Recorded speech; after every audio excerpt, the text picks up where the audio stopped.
Alright, good day everyone sa lahat mga kaibigan, mga followers and non-followers at sa mga subscribers at sa mga hindi pa nakasubscribe. Please follow and subscribe po. Okay, ako po muli si Coach Bong. Okay, Coach Bong Sakong ng Hybrid FMA.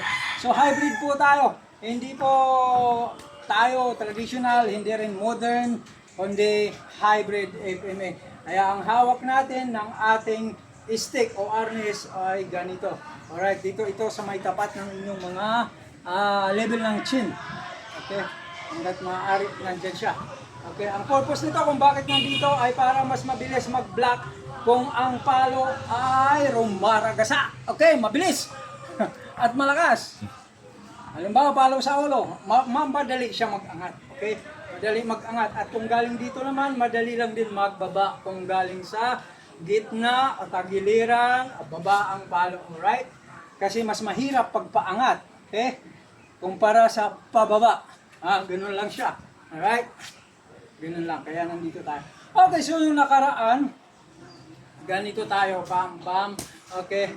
Mga counter defension ang ginawa natin. Okay. Ngayon, atake naman at pwede ring depensa din naman, depende sa inyo, alright? Kasi ngayon, mag-umpisa na tayo sa palo, suntok. Alright? Ayong nakaraan, yan. Okay, counter defense po ito. Bam, bam. So, yun na yung inabot natin dun sa mga nauna natin. Alright? Ngayon, dito na tayo. So, dito, ito yung inyong sukatan. Sipin nyo ganito. Kasi, aatake ka. Yan yung distance. Alright? Isang stick. Dito tayo ngayon, pag hakbang nito, sabay palo doon. Siguraduhin ninyo na pagka-hakbang ninyo ay aabot yung inyong mga suntok. Huwag din na hakbang ng masyadong malapit dahil makasuntok ka pero less yung power ng inyong suntok kasi matatrap agad yung inyong mga puwersa, hindi kayo makakabuilo. Bam! Nandiyan lang.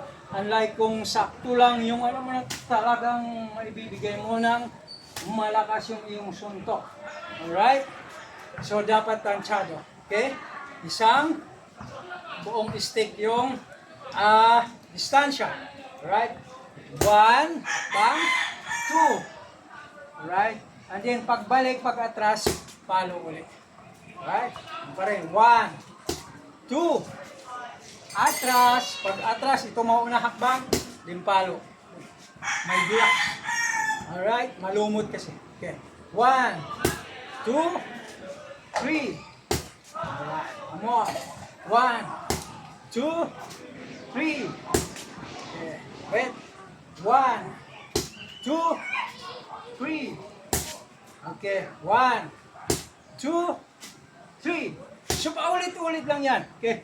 Alam na kung kayo nagsisimula, hindi nyo, huwag kayo magpupokus sa bilis at lakas, kundi doon muna sa execution, tamang forma, okay, doon muna kayo mag-focus.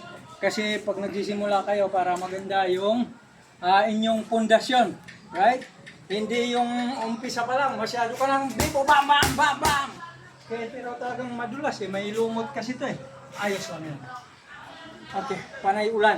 Okay, tuloy tayo. Alright? At sa mga hindi pa po nakasubscribe and follow, please subscribe and follow po. Okay, lalo na kung nagustuhan ninyo ang video ito para lagi kayong updated sa susunod ulit. Okay? And then, ulit.